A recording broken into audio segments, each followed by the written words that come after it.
बिस्मिल्लाहिर्रहमानिर्रहीम। मेरी जानिब से तमाम ख़वातीन व हज़रात को अस्सलामु अलैकुम। आज की इस वीडियो में आपको मोटापा कम करने के हवाले से बताया जाएगा। अगर आप ये वीडियो देखने के बाद हमारे बताए हुए तरीके पर अमल कर लेते हैं तो आपका बाहर की तरफ लटका हुआ पेट यकीनन कम हो जाएगा। नाज़रीन, मोटापा किसको पसंद होता है? ये ना सिर्फ ज़ाहरी शख्सियत को तबाह करता है बल्कि ये अमराज की जड़ भी साबित होता है, क्योंकि इससे बहुत सी बीमारियां जन्म लेती हैं। और ये तो सबको मालूम है कि मोटापा एक आलमी वबा बन चुका है। मगर वज़न में कमी का कोई जादुई हल नहीं, बल्कि आप खुद अपनी शख्सियत में जादुई तब्दीली ला सकते हैं। आप खुद अपनी शख्सियत में कोई तब्दीली ला सकते हैं। बस इसके लिए आपको थोड़ी सी मेहनत की ज़रूरत है।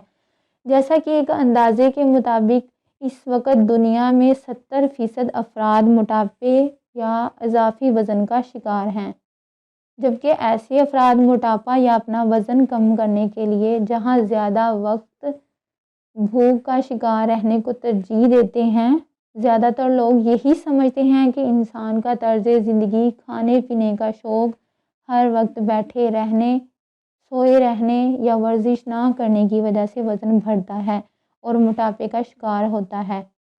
ताहम ये भी देखा गया है कि दुनिया में कुछ अफराद ऐसे भी हैं जो हर तरह की ग़िज़ाएँ भी खाते हैं और ज़्यादा वक्त तक बैठे रहने के साथ साथ कोई एक्सरसाइज भी नहीं करते, लेकिन फिर भी वो मोटापे का शिकार नहीं होते। इसी तरह ये भी देखा गया है बाज़ अफराद अपनी ग़िज़ा को कम रखने के साथ साथ एक्सरसाइज का अहतमाम करते हैं, लेकिन इसके बावजूद वो मोटापे का शिकार होते हैं।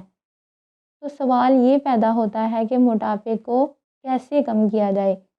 आज की इस वीडियो में आपको मुकम्मल तरीका बताया जाएगा जिसकी वजह से आपका मोटापा कम हो सकता है। इंसान के मोटे होने या इनके वज़न बढ़ने के हवाले से कई तहकीकात की जा चुकी हैं। हर बार इस हवाले से कोई ना कोई नया सबब ही सामने आता है। ज़्यादातर समझा और कहा जाता है कि वो इंसान ही मोटा होता है जो ज़्यादा ग़िज़ाएँ खाए या ज़्यादा ग़िज़ाएँ खाने के समेत हर वक्त बैठे रहने को तरजीह दे।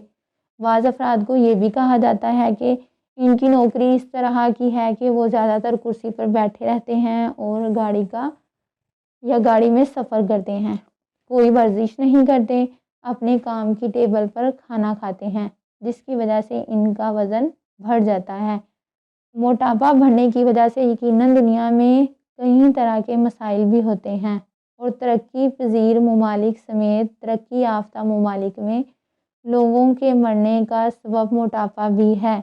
हम में से अक्सर अफराद अपने वज़न के बारे में बहुत फ़िक्रमंद रहते हैं, जिसकी वजह से कहीं वो बढ़ ना जाए और इनका जिस्म अक्सर अफराद अपने वज़न के बारे में बहुत फ़िक्रमंद रहते हैं कि कहीं वो बढ़ ना जाए और इनका जिस्म बेडौल ना हो जाए। इस मकसद के लिए वो चिकनाई वाली और मीठी अशिया खाना कम कर देते हैं और जैसे ही इन्हें लगता है कि इनका वज़न बढ़ रहा है वो फ़ौरी तौर पर डाइटिंग शुरू कर देते हैं।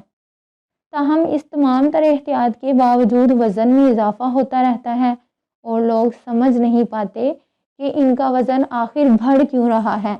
दरअसल बज़ाहिर बग़ैर किसी वजह के वज़न में इस इजाफ़े की वजह चंद ऐसी आदत होती हैं जो हमारी रोज़मर्रा ज़िंदगी का हिस्सा होती हैं और हमारी लाइल्मी में हमारे जिस्म पर मनफी असरात मुरतब कर रही होती हैं। आज हम अपने नाज़रीन के लिए मोटापा कम करने और बाहर निकले हुए पेट को कम करने के हवाले से एक बहुत स्पेशल घरेलू नुस्खा लेकर हाजिर हुए हैं। अगर आप रात सोने से पहले इसका इस्तेमाल कर लेते हैं तो इंशाअल्लाह आपका मोटापा भी ख़त्म हो जाएगा और बाहर की तरफ निकला हुआ पेट भी हल्का हो जाएगा। नाज़रीन, दालचीनी के बारे में आपने सुना ही होगा, किसी भी पंसार की दुकान से आपको मिल जाएगा। दालचीनी का एक छोटा सा टुकड़ा लें और इसको 2 कप पानी में डालकर अच्छी तरह बॉईल करें। जैसे ही पानी का 1 कप रह जाए तो इसमें 2 चम्मच शहद के 1 कप रात सोने से पहले पी लें और 1 कप सुबह خالی پیٹ پی لیں۔ انشاءاللہ جن افراد کا پیٹ لٹک گیا ہو اور وزن بڑھ گیا ہو وہ یہ نسخہ استعمال کریں، آپ کا وزن بھی کم ہو جائے گا اور باہر نکلا ہوا پیٹ بھی کم ہو جائے گا۔ اور انشاءاللہ اگر آپ لوگ ریگولر روٹین میں صبح کے وقت خصوصاً اگر آپ لوگ یہ نسخہ کرتے ہیں تو انشاءاللہ آپ کا لٹکا ہوا پیٹ بالکل ٹھیک ہو جائے گا۔ امید کرتی ہوں آپ کو میری یہ چھوٹی سی کاوش بہت پسند آئی ہوگی۔ انشاءاللہ بہت جلد ایک نئی ویڈیو کے ساتھ ملوں گی، تب تک کے لیے اللہ حافظ، گڈ بائے۔